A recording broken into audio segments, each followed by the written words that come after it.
Hey guys, tonight, we drift into a city wrapped in silence, stitched together by fog and forgotten rituals. It's just before sunrise in old Istanbul. The rooftops still sweat with night chill. Down in the alleys, the stone is damp, the shutters closed, and the world still undecided between dream and duty barely stirs. And yet, there it is. A curl of smoke too graceful to belong to a chimney. You follow it. It slips between walls like a whisper and leads you to a hidden alcove where a man in a deep indigo robe sits motionless, legs crossed, eyes half-lidded. At his side rests a tall, glass-bodied pipe, silver-tipped, glowing faintly with coal-red embers. A hookah. He inhales long, slow, as though drinking in memory, then exhales. The smoke unspools into the air, slow as poetry. Not heavy, not hurried. It lingers like a thought you're afraid to say out loud. But here's the twist. This isn't just a man enjoying his morning. That hookah, it could get him flogged, or worse. You probably wouldn't survive this episode either if you tried it under the wrong eyes. So before you get comfortable, take a moment to like the video and subscribe, but only if you genuinely enjoy what I do here. And let me know in the comments where you're listening from, and whether you'd ever dare to puff smoke in an empire that outlawed silence. Now dim the lights, maybe light some incense if you're feeling rebellious, and let's begin tonight's story. You crouch in the shadows, watching the scene unfold. Around the man, 3 others gather, nobles, scholars, dreamers, it doesn't matter. They speak in low tones, passing the hose of the hookah like an unspoken idea. The coals crackle, the water gurgles. The air between them feels like a prayer no mosque would dare sanction. Historians still argue about when hookah first entered Ottoman society. Some say through Persian merchants, others trace it to Mughal India. But one thing is certain, it arrived slowly like smoke under a door, and once it was in it, never quite left. At first it was a novelty, then a habit, then a ritual. And rituals, especially the kind you perform late at night with friends and unfinished thoughts, tend to make rulers nervous. You hear one of the men laugh softly, not loudly, just enough to feel like dissent. And just like that, you realize this is more than leisure. It's a quiet kind of freedom. And in a world built on obedience, quiet freedom is louder than shouting. You follow the smoke backward this time. Not just across alleyways, but across borders, oceans, and centuries. The hookah, also called nargil shisha or kalyan, wasn't born in Istanbul. It came from farther east. Some say Persia, some say India, some say both, and they're probably all right. You imagine a caravan, slow, stubborn, swaying through desert wind.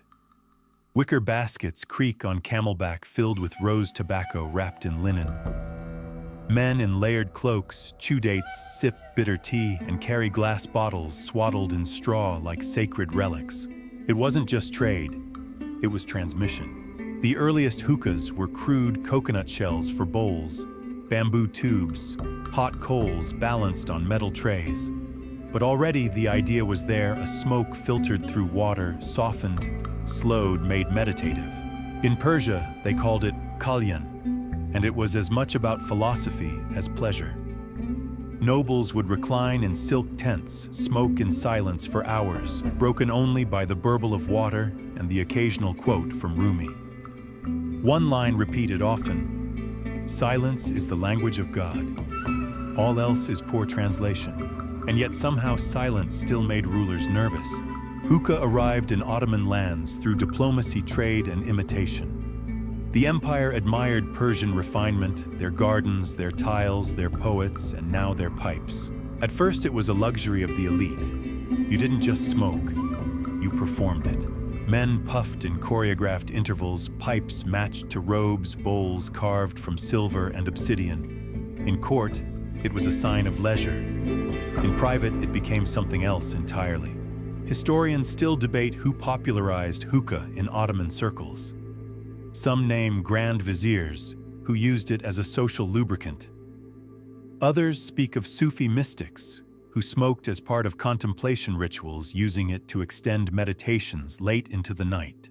Quirky fact: some early hookahs were designed with multiple hoses, not for sharing, but to allow one man to smoke and speak to himself at the same time.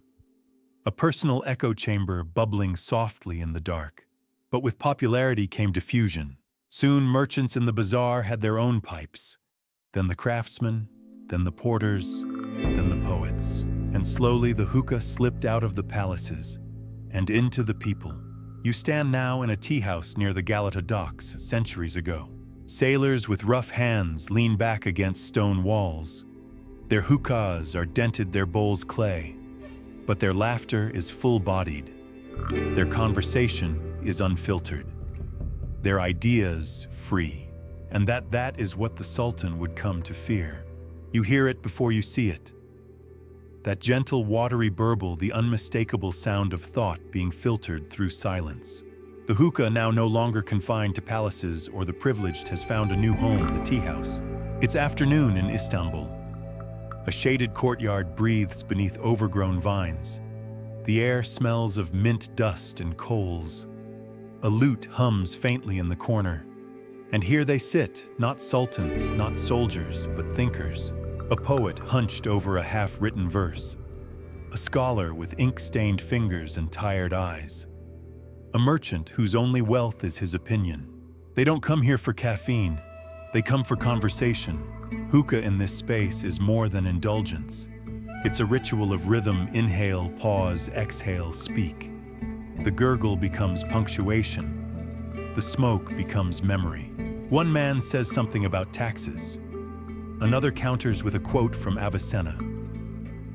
Someone else, barely audible, murmurs, "If God wished us not to speak freely, he would not have given us breath." And then silence. Thick, but not awkward. Just long enough for a puff of smoke to drift upward and be replaced by a new idea. Historians still debate the role of hookah in Ottoman intellectual life. Was it a tool of escapism or stimulation? Did it dull the mind or sharpen it? They miss the point, because the pipe doesn't create thought. It simply slows it down enough for others to hear it. Quirky detail. Some tea houses had house pipes named after famous thinkers: the Ibn Khaldun, the Rumi, the Cynic. You didn't just choose a flavor, you chose a philosophy. You take a seat, someone hands you a pipe without asking. And you understand this isn't a place of escape. It's a forum. The empire outside may rule by sword, but in here, smoke rules the air and words rule the night. The pipe gurgled, the people talked, and eventually someone in the palace listened. It's easy to imagine the moment. A quiet room in Topkapi, the curtains drawn. A court advisor leans towards Sultan Murad IV and says, "Your Majesty, they speak freely, too freely." At first, it may have seemed amusing. The idea of smoke-borne philosophers debating law and fate over bubbling glass. But it didn't stay amusing for long. You see, Sultan Murad IV wasn't known for patience or subtlety. He rose to power in the aftermath of chaos. Rebellions, corruption, fractured provinces, and at the heart of it all, talk. Talk that turned into thought. Thought that turned into action. And where did this dangerous alchemy often begin? In tea houses, beside hookahs, under the cover of smoke and laughter. So Murad, who had already banned alcohol and coffee, turned his attention to the next enemy of order, the hookah. Historians still argue whether the Sultan truly feared the pipe or just the people behind it. But the outcome was the same: a slow tightening of breath. Whispers became dangerous. Exhales became suspicious. Quirky detail palace guards were reportedly trained to recognize the smell of flavored tobacco, apple, rose, clove. Some even claimed they could trace the source of smoke by watching birds startled from eaves at odd hours. You walk now through the streets of the capital. Posters have begun to appear, written in florid script, quoting religious law. Some say hookah weakens the spirit. Others claim it clouds reason. A few simply say, The pipe is pride, but behind the language the message is clear. Control the breath. Control the mind. You pass a tea house. Its windows are shuttered, its chairs stacked, its brazier cold. Yet somewhere inside you swear you hear a cough and the faintest gurgle. Because smoke like thought doesn't vanish. It simply finds another way in. The order didn't arrive with a trumpet. No thunder. No dramatic address from the balcony of Topkapi. It arrived like the smoke it sought to erase, quiet, sudden, unmistakable. One morning you pass the corner where the old tea house once stood. But instead of steam rising from coals, there's a scroll nailed to the door. Thick parchment, deep red ink, stamped with the seal of the Sultan. It reads, "By royal decree, the use of hookah pipes is henceforth prohibited. Let smoke not cloud the minds of our subjects. Let silence be the sanctuary of obedience." No explanation, no debate, just the law. You look around. No one says a word, but you see it in their eyes, the same look as when coffee was banned. A mixture of fear, confusion, and something else, defiance. Historians still wonder what pushed Murad IV to formalize the ban. Some say he saw hookah as a symbol of moral decay. Others suggest he feared that anything inhaled might inspire thoughts that couldn't be controlled. But here's the irony: you can ban smoke, but not breath. Within hours, tea houses close. Coals go cold. Pipes vanish. Glass chambers are wrapped in cloth and hidden under floorboards. Yet no one throws them away. That evening, a man sits on his rooftop, a dark cloak wrapped around his shoulders. He's alone. No music. No lanterns. Just a small brass bowl of tobacco and a pipe no longer shared. He lights it anyway, because some rituals aren't about rebellion. They're about remembering who you are even when you're told to forget. Quirky detail. In response to the ban, some began disguising hookahs as incense burners. Others added herbs to the bowls to claim it was for medicinal steam. And a few simply smoked in silence, pretending not to inhale. It wasn't mass resistance. Not yet. But it was the beginning of something. A city holding its breath and waiting. Night falls differently now. The city hasn't grown quieter, just more careful. Shops still open. Bread still bakes. The mosque still calls. But the laughter, the chatter, the click of mouthpieces, and the soft burble of pipes, gone from the surface, moved underground. You walk through a side alley, stone walls still warm from the sun, and spotted a flicker of amber light from beneath a rug hanging like a curtain. You duck inside. It's a bakery by day. The air smells of flour, yeast, and cardamom. But past the stacked trays and cooling loaves is a door. And behind that door is a different Istanbul. A single brazier glows in the center of a narrow room. Cushions circle it. The coals are quiet but alive. 4 people sit in near darkness. No talking, just glances. One man gently taps the edge of a hookah. Another adjusts the mouthpiece and takes a long, slow draw. This is what rebellion looks like now, not shouting, not riots. Just breath withheld, then slowly released. Historians still debate how widespread these secret gatherings were. Some say they were rare, romanticized by later writers. Others argue they were everywhere: kitchens, basements, bathhouses. Wherever the walls were thick and the trust thicker, you stay silent like everyone else. You take the pipe when it's offered. You exhale softly toward the ceiling, watching the smoke trace your unspoken thoughts. Quirky fact: some people began carving miniature hookahs just a few inches tall that could be hidden in sleeves or tucked into jars of spice. Others created collapsible pipes from brass segments assembled only in trusted company. And then there were the code words. Instead of saying pipe, you'd say the old friend. Instead of smoke, you'd say the thought. It became more than ritual. It became a language, a way to say I'm still here. Because in the darkness, people didn't just smoke. They reminded themselves they still existed. Not loudly, not for long, but enough. The first time it happens, the city doesn't quite know how to react. A man is tied to a post in the square. Not whipped, not executed, just displayed. A placard hangs from his neck. The words inked thick and brutal. Smoker of thoughts. He's barefoot, eyes closed, lips cracked. At his feet, an overturned hookah, shattered, useless, symbolic.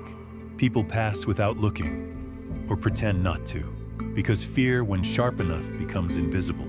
Murad Ifor's punishment campaign has begun not to kill, but to shame, to make examples, to turn a slow, silent ritual into something dangerous, something dirty. Historians still debate how many were punished publicly for using hookahs.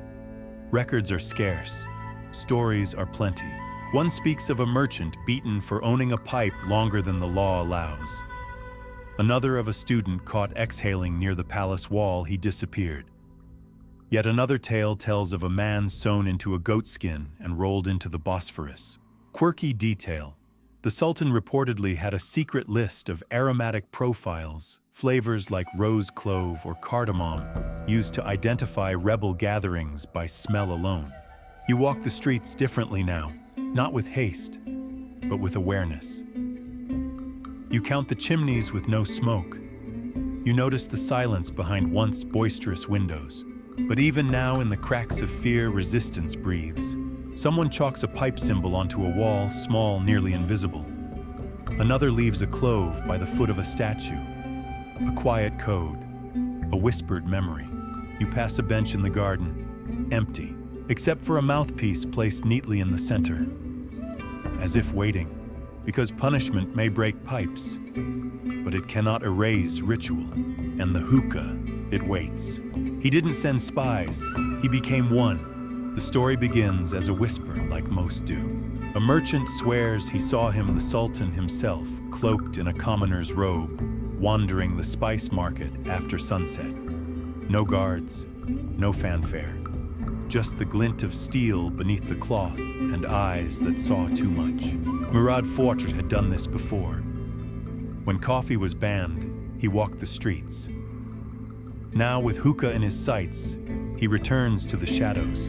You walk the city with caution now, not just because of patrols, but because you never know if the man beside you is the ruler of all listening. They say he'd enter tea houses in disguise, sit quietly, order nothing, wait, and then with no warning he'd ask, "What are you smoking?" If you stuttered, if you lied, the outcome was swift. Sometimes arrest, sometimes disappearance. Historians still debate the truth of these stories. Some believe it was exaggerated folklore. Others argue it was real and effective. Not because Murad caught many, but because everyone believed he might. Quirky detail. Some citizens began wearing deliberately bad-smelling cloaks soaked in vinegar or garlic just to mask the scent of flavored tobacco. Others scattered crushed rose petals on rooftops to throw off the guard dogs. You enter a back alley. A door creaks open. Inside a small gathering. Hookah in the center. Everyone frozen. No words. Just fear. And then the door creaks again. A man steps in. His robe is plain, his boots too clean. He says nothing, just watches. You don't know if it's him, but your breath catches anyway, because this is how power works. It doesn't have to be everywhere. It just has to be possibly anywhere. While the empire held its breath, the world inhaled. News of the ban traveled far on the same ships that once carried rose tobacco and hand-painted pipes. To Venice, to Marseille, to London. But where Istanbul had outlawed the hookah, Europe embraced it like an exotic guest at the dinner table. You find yourself now in a French salon, all velvet curtains and powdered wigs. A man in ruffled sleeves demonstrates a hookah to a crowd of curious aristocrats. He calls it Turkish elegance. He pronounces it poorly, and everyone claps. A woman giggles behind her fan, and asks if it cures melancholy. A man in lace gloves suggests adding lavender to match the wallpaper. They don't understand what it meant. They just know it looks fashionable. Meanwhile, back in Istanbul, the punishment continues. Pipes smashed, rooms raided, breaths stolen. Historians still debate whether this cultural adoption was admiration or appropriation. Some say the West fell in love with the ritual. Others say they simply loved the idea of something once forbidden. Quirky detail. In Paris, someone invented a two-person hookah shaped like a harp. In London, a club was formed where gentlemen could speak like sultans, though none of them had ever been east of Naples. And the irony, much of the tobacco they smoked still came from Ottoman ports. Yes, while the empire banned it, it exported it. You stand on a dock in Izmir. Barrels are rolled onto ships, stamped to Europe. No one asks what's inside, because trade cares little for politics. And smoke, once released, refuses to stay in one place. The empire may have tried to silence it, but the world was listening and breathing deeply. And then it ends. Not with a bang, not with a proclamation, just with time. Murad IV dies. No new decree reverses the ban. No celebration marks its fall. The law once thundered from palace walls simply fades. You walk the same street years later. That bakery now a tea house again. The door open, the brazier warm. The pipe no longer hidden hums like a familiar lullaby. People don't cheer, they exhale. Because what was once forbidden has become forgettable. Not because it lost meaning, but because it outlasted the fear. Hookah lives on, in stories, in rituals, in rooftop corners at sunset.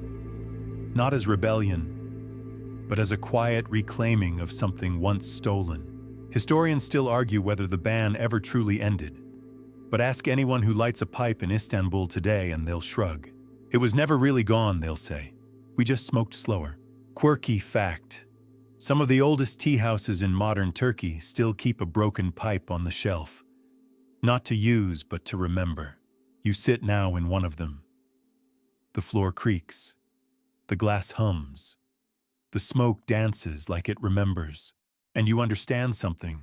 What the empire tried to erase became part of its soul. Not by force, but by breath. The smoke rises slower now. The fire has dulled to a whisper. You lean back against the cushion, the world a little softer at the edges. The story lingers not as history, but as feeling. Imagine the man who first shared a pipe in silence.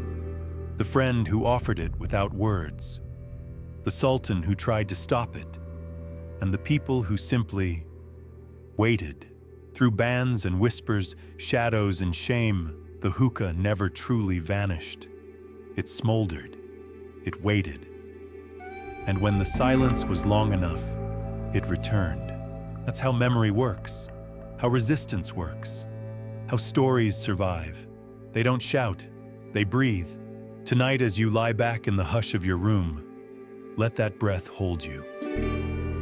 Let it remind you that even the softest defiance can leave the deepest imprint, because somewhere in the ashes, something sacred remains. Good night, and may your dreams drift with the smoke.